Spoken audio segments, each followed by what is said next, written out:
Di lereng barat Kediri, di antara kabut dan hutan bambu yang tak pernah benar-benar sunyi, berdirilah sebuah desa kecil bernama Sumberjati.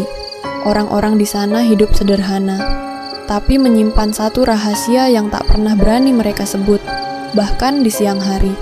Sebuah nama yang membuat darah mereka dingin hanya dengan mendengarnya. Mbah Rasmi, seorang perempuan tua yang pernah menjadi tabib terkenal. Orang-orang dulu memujanya, tapi sekarang mereka hanya berbisik bahwa ia masih hidup, meski kuburnya sudah lama ditutup tanah. Mbah Rasmi dikenal sebagai penyembuh pada tahun 1958. Ia tinggal di sebuah rumah kayu di ujung hutan, sendirian bersama anak lelakinya, Wira, yang baru berumur 10 tahun. Setiap pagi, ia berjalan ke pasar membawa ramuan dalam kendi tanah liat. Orang datang dari desa-desa jauh, dari Pare, bahkan dari Tulungagung, hanya untuk berobat padanya.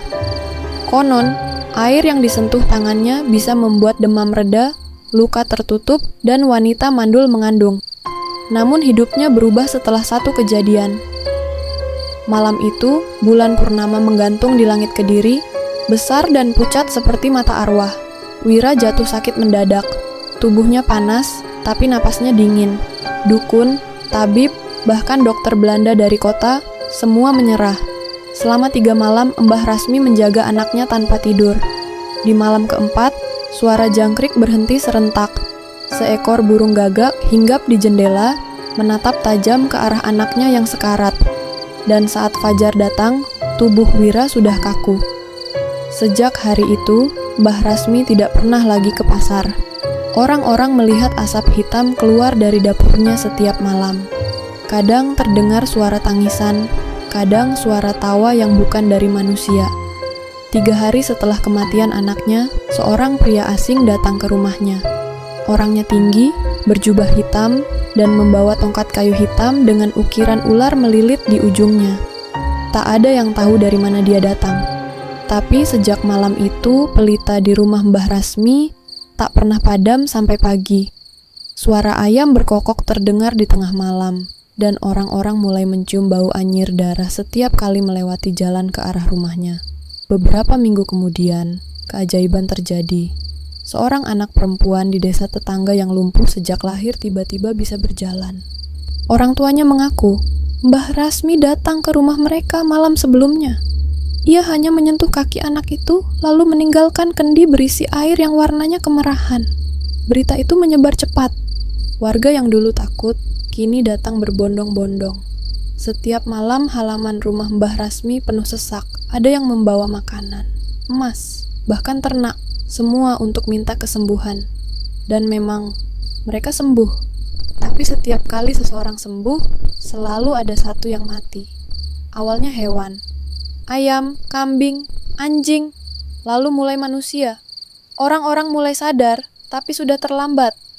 Desa Sumberjati berubah menjadi tempat yang tak lagi disinari matahari dengan cara yang sama. Suatu malam, seorang pemuda desa bernama Surip yang terkenal berani mengikuti Mbah Rasmi diam-diam. Ia melihat perempuan tua itu keluar rumah membawa kendi, dupa, dan seekor ayam hitam. Langkahnya menuju ke arah sungai. Surip bersembunyi di balik pohon jati dan menyaksikan dari kejauhan. Di tepi sungai itu, Mbah Rasmi menyalakan dupa dan memercikkan air ke permukaan. Ia mulai melantunkan mantra dengan bahasa yang tak dikenali. Air sungai perlahan berubah warna, merah pekat, seperti darah. Ayam hitam itu menggelepar, lalu diam. Surip ketakutan dan lari. Keesokan harinya, ia demam tinggi dan mati 3 hari kemudian. Sejak saat itu, tak ada yang berani mendekati rumah Mbah Rasmi. Tahun berganti, desa makin sepi. Anak-anak dilarang keluar rumah setelah maghrib. Kadang, dari kejauhan, orang melihat cahaya merah berputar di atas rumah Mbah Rasmi, seperti api menari di udara. Lalu suatu malam, datang kabar bahwa Mbah Rasmi menerima tamu istimewa, seorang saudagar dari Surabaya yang mencari ilmu kekayaan. Ia menginap di rumah Mbah Rasmi selama 7 malam. Setelah itu, ia pulang tanpa berkata apa-apa. Namun beberapa minggu kemudian, Saudagar itu ditemukan mati tenggelam di Sungai Brantas. Tubuhnya utuh, tapi wajahnya tersenyum, dan di dadanya tergenggam bunga Kamboja. Warga mulai yakin Mbah Rasmi telah menempuh ilmu hitam pesugihan, dan harganya adalah nyawa manusia. Mereka berencana mengusirnya, namun setiap kali ada yang mencoba mendekat ke rumahnya, mereka jatuh sakit, bahkan mati sebelum sempat bicara. Sampai akhirnya, kepala dusun mengundang seorang kiai dari Blitar, Kiai Marzuki, untuk memimpin pembersihan. Malam itu, belasan warga berkumpul membawa air doa, garam, dan Al-Quran kecil. Mereka datang ke rumah itu, tapi pintu rumah terbuka sendiri sebelum mereka sempat mengetuk. Dari dalam keluar bau dupa bercampur darah. Dan di tengah ruangan, duduklah Mbah Rasmi. Matanya terbuka lebar, tapi wajahnya pucat seperti lilin.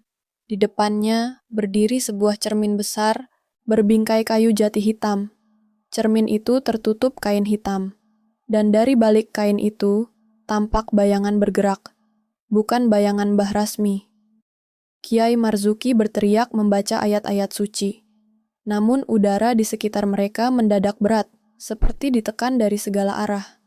Lampu minyak padam, dan hanya cermin itu yang memantulkan cahaya merah samar. Bayangan di dalamnya menatap balik, matanya 2 titik api. Salah satu warga menjerit, lalu pingsan. Yang lain berlari keluar dan tak pernah kembali. Ketika lampu menyala lagi, Mbah Rasmi sudah tak ada. Yang tersisa hanya kain hitam di lantai, dan cermin yang kini memantulkan bayangan semua orang, kecuali Kiai Marzuki.